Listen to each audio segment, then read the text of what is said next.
Hello, fellow grumps. This is Grumpy Old Mike, and I mean that. I've been grumpy lately. I mean, really grumpy. So I deserve the title, Grumpy Old Gentleman. Um, so here I am, back again for another video with our little project, the Anti-Chattaway Chattaway Marathon. Well, you know what I'm talking about. It's very late. I'm really babbling now, and I normally when I start babbling like this, I turn off the machine and start it up again, and usually start and stop 8 times before I finally get with it. I'm not going to do that tonight. I'm just going to jump right into it. I'm doing the two films that Blu-ray J assigned for me in this little project. And he picked two movies that I've seen before and that I had on the shelves, so it made it very easy. The first is Exorcist II: The Heretic. And the other one is La la la la la la la la la la la la la Rosemary's Baby. Baby. Oh, I'm really tired. Okay, so let me talk about. I don't know which one to talk about first, because one is the perfect film and one is not a perfect film. Let's talk about the perfect film. Rosemary's Baby from 1968, directed by Roman Polanski, produced by William Castle, starring Mia Farrow, John Cassavetes, Ruth Gordon, and several other people. This is the perfect movie. I don't think there are any flaws in this film that I could possibly point out. The writing, the acting, the cinematography, the pacing. The movie moved very fast. There wasn't a wasted second in this film. And yet there were moments of quiet and reflection. It's just wonderful. I saw this when it first came out back in '68. I was 17 years old. And I've said this in other videos before. I'll repeat it again, but it's one of two films in my entire life, two films in my entire life that after sitting through them once, I was unable to move, and I sat through them again without even, I don't even think I took a single breath and even considered getting up out of the seat to leave. I just sat there and I watched it all the way through again. I also read the book, the novel by Ira Levin, which is every bit as good as the film. But this is one film that is an excellent adaptation of the book. And I was trying to remember, because I can't remember now, if I read the novel before I saw the movie or after. It may well have been after, but I really can't remember. But even if I did read it before, it didn't spoil the film. Now, when I saw The Exorcist, I had read the book before I went to see the movie, but it still didn't spoil the movie. Just everything about this is incredible. Mia Farrow at this time was very sensational.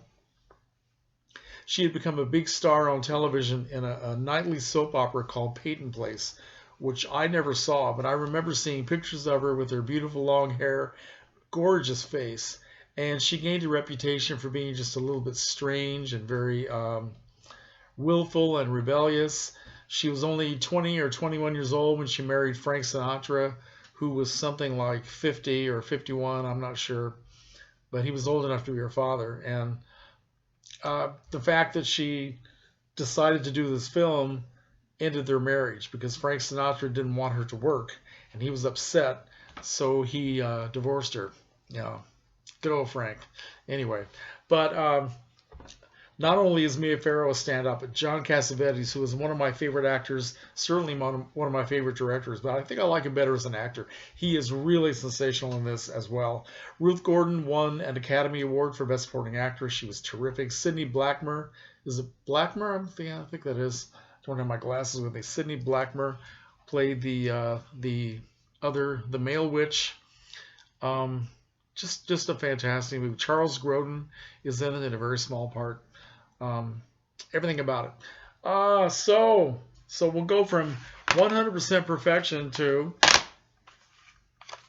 100% imperfection. Now, Jay and I have talked about this because Jay likes this movie. I think he still likes it. We'll find out when he makes comments here. And I told him that I saw this when it first came out back in 1977, and that it had a big effect on me. It's not that it just scared the hell out of me when I was watching it, but there was just something about it, something about the imagery, the storyline, that made me think about it for days afterward, maybe weeks afterward. It really bothered me. It just stayed with me for a long time. So I always had it in my head that I did like this movie. Maybe not as much as the original, but I did like it. But I never saw it again in all these years. So Jay challenged me to watch it.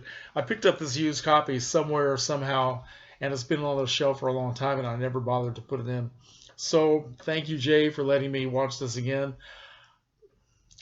This is terrible. I cannot imagine.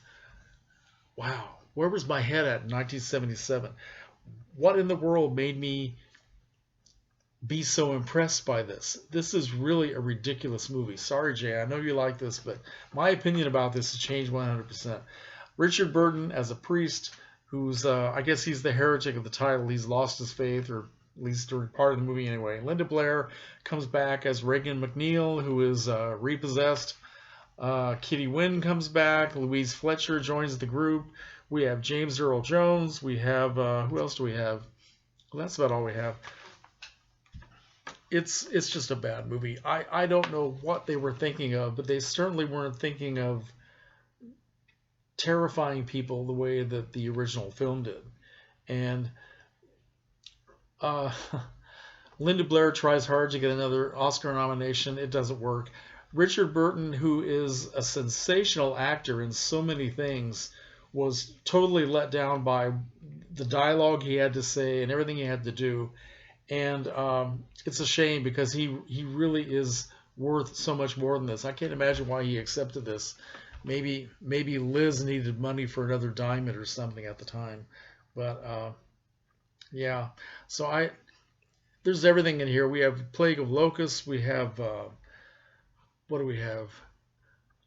Bad special effects, bad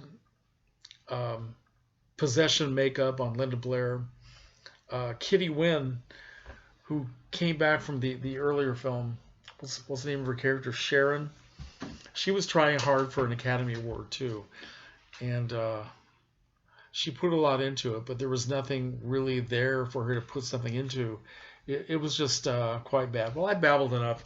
Okay, so I watched these two films selected by Jay. Thank you, and it's always good to watch this again because this never gets old. It's a wonderful film.